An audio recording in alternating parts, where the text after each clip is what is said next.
बड़ा interesting case है। 73 year mail, 2021, hypertension, non-case of hypertension, diabetes type 2, BPH, complaint of semi-conscious, unable to stand, unable to walk, not obeying commands। इस स्थिति में patient हमारे पास approach कर रहा है। हिस्ट्री क्या है पेशेंट की कि पेशेंट को ब्रेन हेमरेज हुआ, पैरालिसिस हुआ, उसके बाद में उसको नागपुर के हॉस्पिटल में ले जाया गया। हॉस्पिटल में उसका क्रेनियोटॉमी कर दिया गया, जो कि एक सेट प्रोटोकॉल है। क्रेनियोटॉमी कर दिया गया, क्रेनियोटॉमी किया गया, तो क्या हुआ वो देखते हैं। नेक्स्ट, बिफोर सर्जरी जो हेमेटोमा था उसकी थिकनेस थी 2.8 सेंटीमीटर, और जो मिडलाइन शिफ्ट था वो कितना था, 1.8 सेंटीमीटर। ठीक है, अब तो ये समझ में आ गया होगा मिडलाइन शिफ्ट के बारे में जब बात कर रहे हैं तो देन अगेन सीरियसनेस है।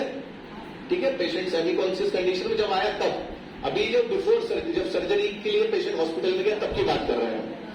पेशेंट की सर्जरी कर दी गई।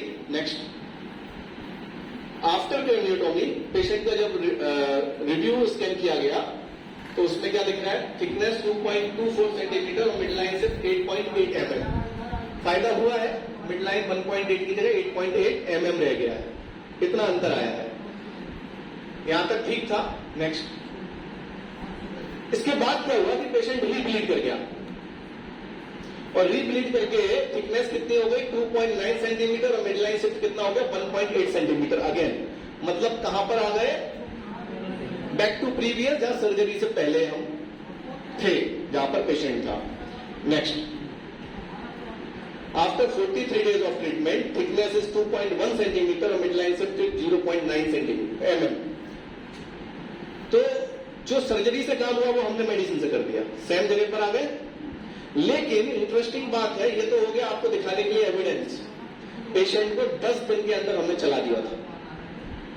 10 दिन के अंदर पेशेंट अपना रूटीन वर्क करने लगा था, और नॉर्मल मंदिर जाना जो कि कंपलसरी होता है जैन लोगों में, पेशेंट मंदिर जाना शुरू कर दिया।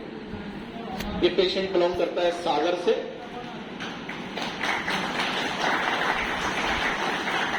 लेकिन 43 डेज में क्या हुआ, स्कैन में वो ये चेंजेस आ गए। नेक्स्ट, अभी तालीम मजा नहीं आया, अभी फिर से बचवाऊंगा। After 8.5 month of treatment, large chronic subdural hemorrhage along the right cerebral hemisphere is complete resolved in the present scan. No cerebral hemorrhage. क्या हुआ, complete resolve without any kind of क्रेनियोटॉमी और ड्रिल होल और any surgery. आप सोचो कि आपके पास क्या power है और आपकी क्या क्षमता है। तो अभी तक क्या था, एक ट्रेंड प्रोटोकॉल था, एक सेट प्रोटोकॉल है कि भाई क्रेनियोटॉमी करनी ही पड़ेगी। अब देखो बड़ी इंटरेस्टिंग बात है, यदि छोटा हेमेटोमा है तो डॉक्टर बोलेंगे सर्जरी की जरूरत नहीं है। यदि जेन्युइन होगा तो, फर्जी वाले तो कर देते हैं, जेन्युइन होगा तो क्या बोलेगा, ठीक है रिकवर हो जाएगा, कोई दिक्कत नहीं है, सर्जरी की आवश्यकता नहीं है। या आप गरीब होना चाहिए तो बच जाएगा, दो ही स्थिति बनती है। और यदि लार्ज हेमेटोमा है सेरेब्रल, तो डॉक्टर बोलेगा देखो बचने के चांसेस कम है, सर्जरी की तो भी शायद बचे और नहीं की तो भी शायद ही बचे। ये स्थिति बन रही है। और फिर भी हम सर्जरी करते हैं, लेकिन यहां हमने नई लाइन, नए आयाम, नई लाइन खींच दी है कि without craniotomy, without drill hole surgery के भी हम सेरेब्रल हेमरेज को रिकवर कर देते हैं विथ एविडेंस। अब आप बोलेंगे यार ये तो बड़ी बहुत बहुत बढ़िया कर दिया आपने, तो मतलब मजे ही आ गए। कुछ नहीं कर दिया, कुछ नहीं कर दिया। आचार्य ने इसी को पक्षाघात कहा है। सिंपल सी बात है। क्या होगा सेरेब्रल हेमरेज होगा तो पक्षाघात ही होगा ना। पक्षाघात में क्या कह रहे हैं, सा इसने सा स्वेदनम पक्षाघाते तू विरेचनम। तो भाई आप भी कर सकते हो, केवल एविडेंस दिखा दिया इसलिए तुम ताली बजा रहे हो, कुछ नहीं है। इमरजेंसी को मैनेज किया, दैट इज इंपॉर्टेंट, राइट। तो आप ये मत समझो कि सेरेब्रल हेमरेज। अब देखो बड़ा इंटरेस्टिंग बात बताता हूं आपको। यदि किसी पेशेंट को पैरालिसिस हो, हेमीप्लीजिया या पैरालिसिस का अटैक आए, तो यदि उसका तुरंत स्कैन करते हैं ना, तो मोस्टली स्कैन में कुछ आता नहीं। उसके 12-24 घंटे जब निकल जाते हैं तब स्कैन में दिखाई देता है। और हम लोग इन्वेस्टिगेशन के प्रति इतने फॉन्ड होते जा रहे हैं कि हमको लगता है कि सब बहुत, अरे भाई साहब ये तो बहुत जरूरी है, इसके बिना कुछ होना नहीं है। तो मैं आपको इंपॉर्टेंट बात बता दूं कि जितने भी इन्वेस्टिगेशन टूल्स हैं आज तक, उनमें जब भी डिसीज को पकड़ा जाएगा तब तक वो ऑर्गन 70% खराब हो चुका होता है। ये मैं नहीं कह रहा हूं, उनकी ही किताबें कहती हैं। लव एंड बेली करके एक किताब है इनकी, बड़ी फेमस किताब है।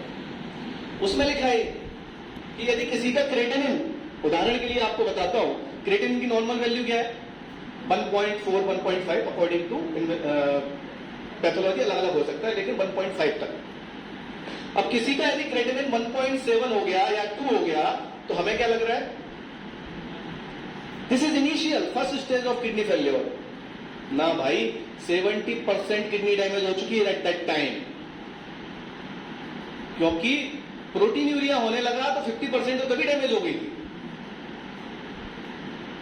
तो जब भी किसी इन्वेस्टिगेशन में उस बीमारी को पकड़ा जाएगा टूल के माध्यम से, तब तक वो व्याधि हो चुकी होती है। उदाहरण के लिए लीवर सिरोसिस,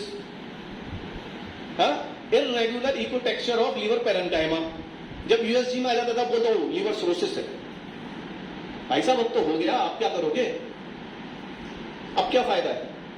यदि क्रेटिनिन बढ़ गया तो अब क्या फायदा है? अब क्या रिवर्स करोगे उसको? तो इंपॉर्टेंट क्या है? पूर्व रूप। पूर्व रूप अवस्था में हर वैद्य पहले बता सकता है कि तुमको ये होने वाला है, सुधर जाओ। तो पूर्व रूप ध्यान से पढ़ो। पूर्व रूप को यदि आप ध्यान है तो आप ऐसी व्याधियों को पहले ही पेशेंट को सचेत कर सकते हो और ठीक भी कर सकते हो, क्योंकि पूर्व रूप अवस्था में सब पेशेंट ठीक हो जाते हैं। वो साध्य अवस्था है। तो पक्षाघात तो विरेचनम।